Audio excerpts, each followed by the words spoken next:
వామపక్షాలు బలంగా ఉన్న అధికారంలో ఉన్న ఏకైక రాష్ట్రం కేరళం. ఇప్పుడు అక్కడ వామపక్షాలకు గట్టి పోటీ ఇస్తోంది కాంగ్రెస్.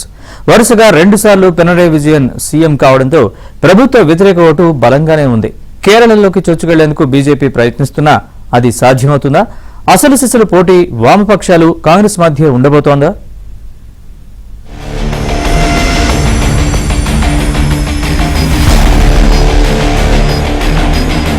అధికార మార్పిడికి కేరళం ప్రజలు సిద్ధంగా ఉన్నారని, వామపక్ష ప్రభుత్వాన్ని ఇంటికి పంపించేస్తారని రాహుల్ చెప్పుకొచ్చారు.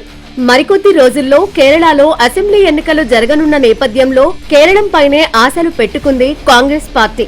జరగబోయే అసెంబ్లీ ఎన్నికల్లో రాష్ట్రంలో యూడీఎఫ్ కాంగ్రెస్ కూటమి ప్రభుత్వాన్ని ఏర్పాటు చేయాలని ప్రజలకు ఆయన పిలుపునిచ్చారు.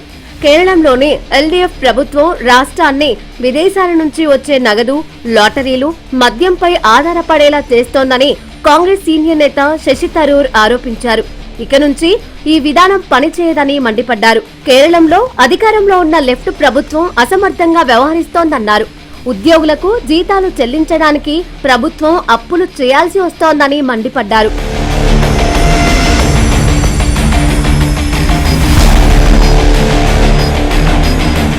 ఓటమి భయంతోనే బీజేపీతో సీపీఎం పొత్తు పెట్టుకుందని కాంగ్రెస్ విమర్శించింది. ఇలాంటి పొత్తులను, ఎత్తులను ప్రజలు తిరస్కరిస్తారని చెప్పుకొచ్చారు. కేరళం ఎన్నికల్లో బీజేపీ ఒక నామమాత్రపు పార్టీగానే మిగిలిపోతుందని కేరళ సీఎం పినరయ్ విజయన్, శశి థరూర్ జోస్యం చెప్పారు. ఈ ఎన్నికల్లో పోటీ ప్రధానంగా ఎల్డీఎఫ్, యూడీఎఫ్ మధ్యనే ఉంటుందన్నారు.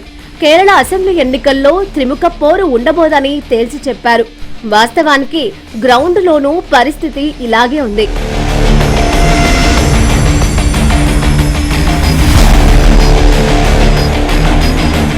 ఏప్రిల్ 9న ఎన్నికలు జరగనున్నాయి. ముఖ్యమంత్రి పినరయ్ విజయన్ నేతృత్వంలోని ఎల్డీఎఫ్ ప్రభుత్వం వరుసగా 3వ విజయం సాధించి హ్యాట్రిక్ కొట్టాలని ఉవ్విళ్లూరుతోంది.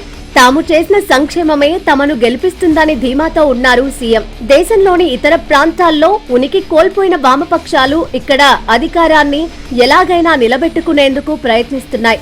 కాంగ్రెస్ ఉనికి కూడా దేశంలో 3 రాష్ట్రాలకే పరిమితం కావడంతో తమ బలాన్ని పెంచుకోవాలనుకుంటోంది. ఇక బీజేపీ అయితే తొలిసారిగా కొన్ని సీట్లైనా దక్కించుకోవాలనుకుంటోంది.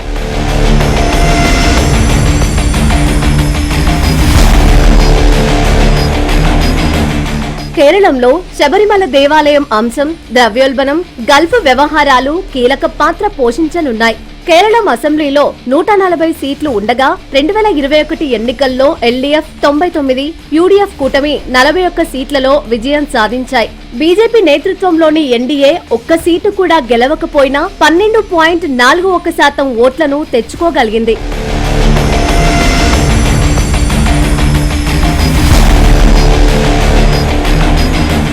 అధికార ఎల్డీఎఫ్ కు అనూహ్యంగా ఈ ఎన్నికల్లో రెబల్స్ బెడద తీవ్రంగా ఉంది. తమకు మళ్లీ టికెట్లు ఇవ్వకపోతే వెళ్లిపోతామని సిట్టింగులు బెదిరిస్తుండగా ఈసారైనా తమకు ఛాన్స్ ఇవ్వాలంటున్నారు కొత్త నాయకులు.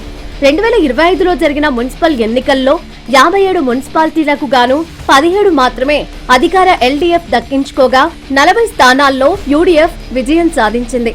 4 కార్పొరేషన్లలో ఒక్కదాన్ని కూడా అధికార పార్టీ దక్కించుకోలేకపోయింది. దీంతో అధికార పార్టీపై అసంతృప్తి తమకు లాభం చేకూరుస్తుందని కాంగ్రెస్ భావిస్తోంది.